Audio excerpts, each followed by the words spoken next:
케빈 메카시 전 하원의장의 뒤를 이을 새 하원의장에 공화당 중진 하원 의원들이 출사표를 던져 경선전에 돌입했습니다.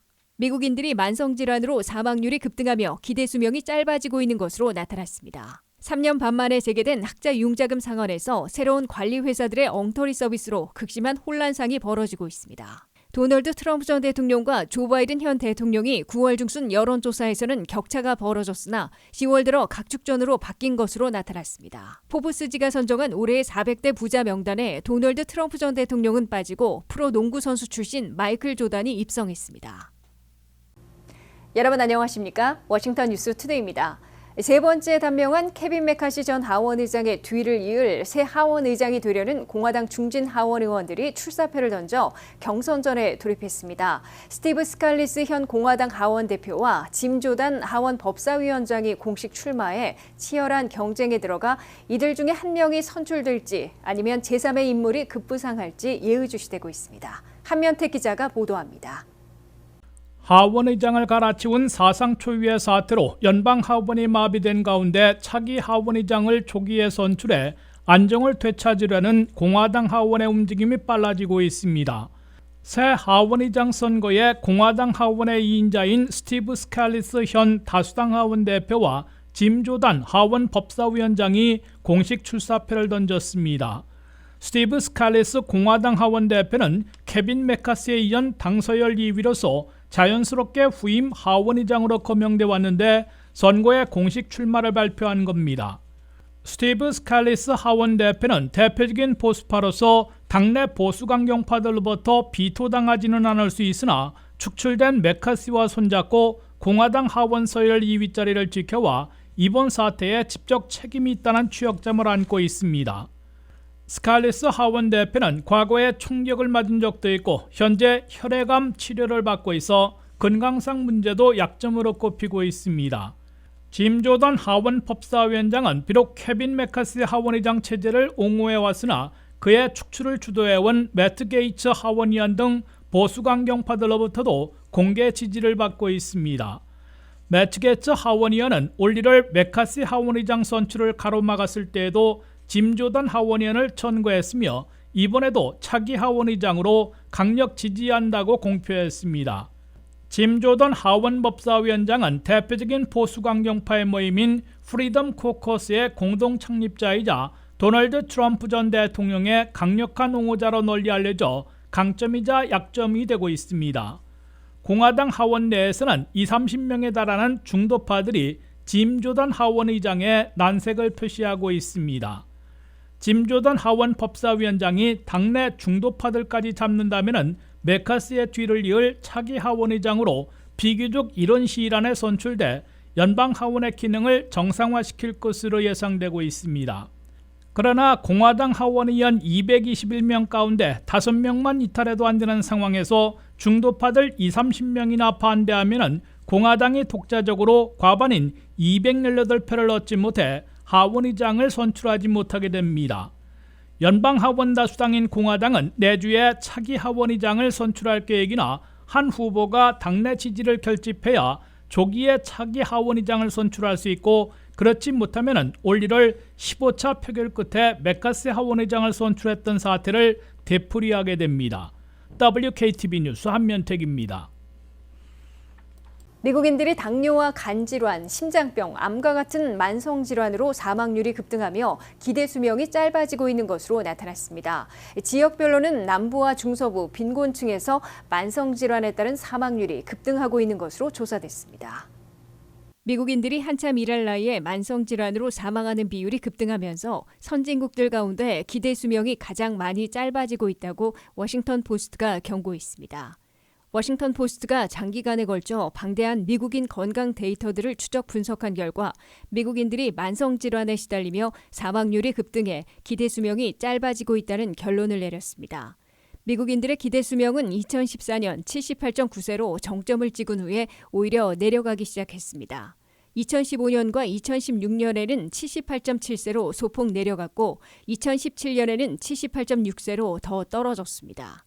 2018년 78.7세로 다시 반등하기 시작해 2019년에는 78.9세로 최고치였던 2014년과 같아졌습니다. 그러나 코로나19 바이러스가 덮친 2020년에는 사망자들이 급증하는 바람에 미국인들의 기대 수명은 76.8세로 급락했습니다. 이는 코로나19 바이러스가 미국인들의 기대 수명을 급락시킨 주범이었음을 입증해주고 있습니다. 이와 함께 미국인들의 사망률이 높아진 이유들 중에서는 약물 과용, 총기 폭력도 포함되고 있습니다. 하지만 팬데믹 이전에도 기대 수명이 짧아졌던 사례를 보면 코로나19 바이러스 이외에도 미국인들이 만성질환에 시달리며 사망률이 급등해 기대 수명이 줄어들고 있음을 보여준다고 워싱턴 포스트는 지적했습니다. 미국인들은 당뇨와 간질환, 심장병, 암 등 만성질환으로 35세에서 64세 사이에 한참 일할 나이에 사망하는 비율이 급증한 것으로 워싱턴 포스트는 밝혔습니다. 소득별로 보면 10%의 빈곤층과 탑 10%의 부유층 사이를 비교해 본 결과 1980년에서 2020년 사이에 소득 격차는 39% 증가한 반면 사망률 차이는 무려 570%나 확대됐습니다. 그만큼 빈곤층에서 만성질환으로 사망하는 비율이 더 높아진 것으로 나타났다고 워싱턴 포스트는 해석했습니다.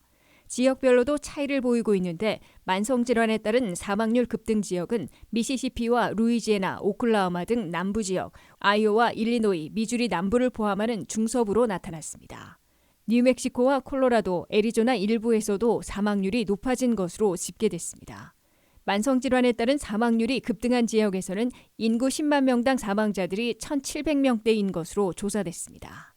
3년 반 만에 10월 1일부터 재개된 학자융자금 상환에서 새로운 관리 회사들이 엉터리 서비스로 상담원과 연결하는데 장시간 대기하고도 필요한 정보를 얻지 못해 상환금을 납부하지 못하는 등 극심한 혼란과 불편을 겪고 있습니다. 특히 캘리포니아, 메릴랜드, 워싱턴 DC 등 19개 주에서 고객 서비스 전화를 연결하는데 무려 400분, 약 7시간이나 대기하고도 올바른 정보를 얻지 못하는 등 혼란상이 벌어지고 있습니다. 안혜린 기자가 보도합니다. 미국에서 3년 반 만에 재개된 학자융자금 상환에서 극심한 혼란과 불편이 초래되고 있습니다.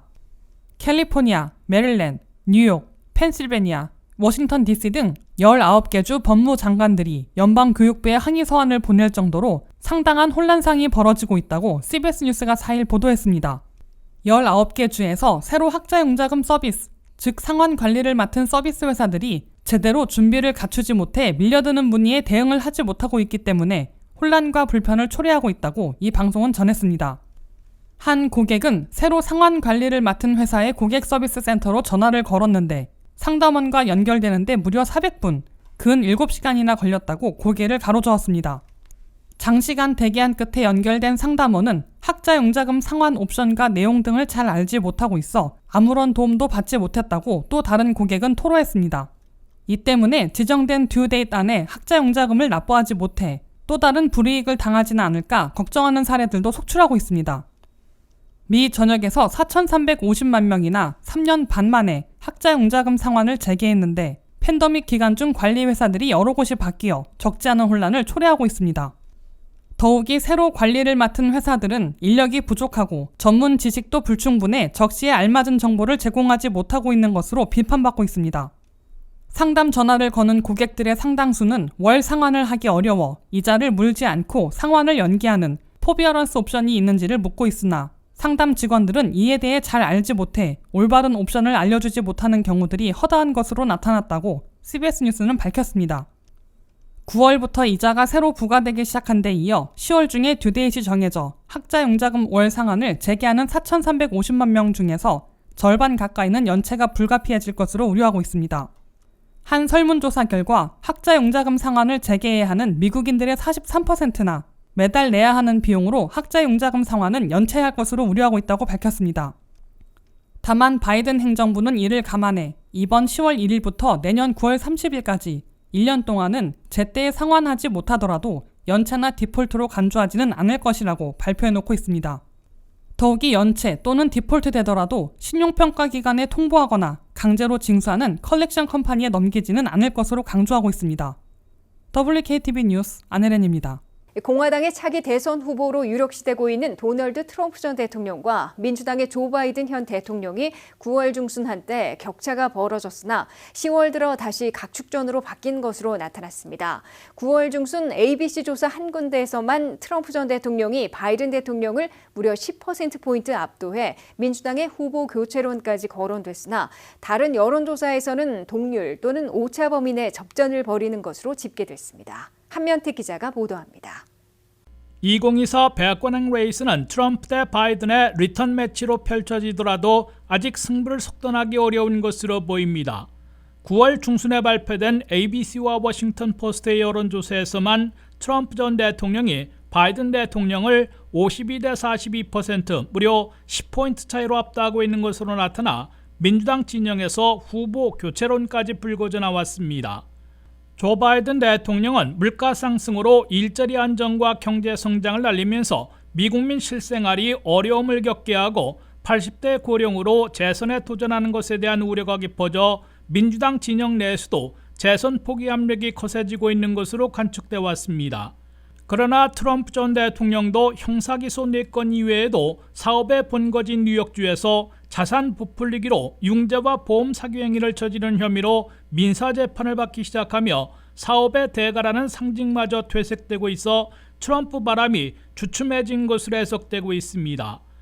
이 때문인 듯 9월 중순에 나온 단 한 군데 여론조사 결과로 바이든 대통령이 트럼프 전 대통령에게 10포인트나 뒤지며 배악관을 내줄 것이라는 관측이 사라지고 다시 각축전으로 되돌아간 것으로 미 언론들은 보도하고 있습니다. 리얼 클리어 폴리틱스가 9월 9일부터 10월 3일 사이에 나온 각 여론조사 결과를 종합한 결과 트럼프 45.2%, 바이든 44.1%로 고작 1.1포인트 차이밖에 나지 않는 것으로 나타났습니다. 모닝 컨설트와 서베이 USA가 각 10월 1일과 10월 3일 발표한 여론조사 결과 두 전현직 대통령들이 43% 동률을 기록했습니다. ABC와 워싱턴 포스트의 조사에서만 트럼프의 10포인트 압도로 나왔을 뿐 같은 시기인 9월 중순에 실시된 NBC 조사에서도 46% 동률을 기록했고 CBS의 조사에서는 평균과 같은 트럼프의 1포인트 우세로 나온 바 있습니다. 다만 공화민주양당의 경선전에서는 트럼프 전 대통령과 바이든 현 대통령이 압도적 1위를 달리고 있어 이들의 리턴 매치 가능성은 아직도 높은 것으로 나타났습니다.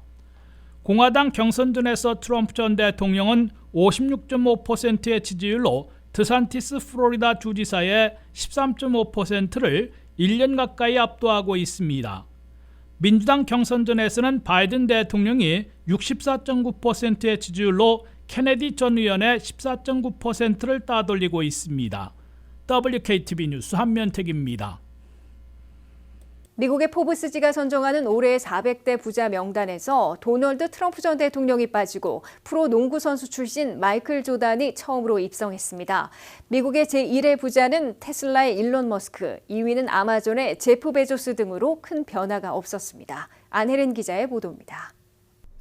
미국에서 매년 발표되는 400대 부자들의 명단에서 상위권은 거의 같았으나 유명 인사들 가운데 희비가 엇갈렸습니다.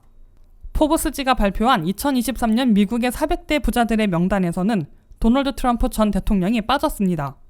대신 프로농구 스타였던 마이클 조던이 운동선수 출신으로는 처음으로 입성했습니다. 트럼프 전 대통령의 자산은 지난해 32억 달러에서 올해에는 26억 달러로 줄어든 것으로 포브스지는 평가했습니다. 포브스지는 400대 부자 명단에 올라가 있는 데드라인이 있는데 올해에는 29억 달러여서 트럼프 전 대통령은 그에 미달한 것으로 나타났습니다. 트럼프 전 대통령의 자산이 6억 달러 줄어든 이유는 대규모 투자에 만든 SNS인 트루스 소셜이 부진해 상당한 손해를 보고 있기 때문으로 포브스는 밝혔습니다. 트럼프 전 대통령은 트루스 소셜에 거액을 투자해 지난해에는 7억 3천만 달러로 가치를 평가받았으나 올해 현재는 1억 달러로 급락해 6억 달러 이상 급감한 것으로 포브스는 설명했습니다. 트럼프 전 대통령 측은 당초 올 연말까지 트루스 소셜의 사용자가 4천만 명에 달할 것으로 예상했지만 10월 현재 650만 명에 그치면서 트위터의 새 이름인 X 사용자의 1%에 불과한 것으로 나타났습니다.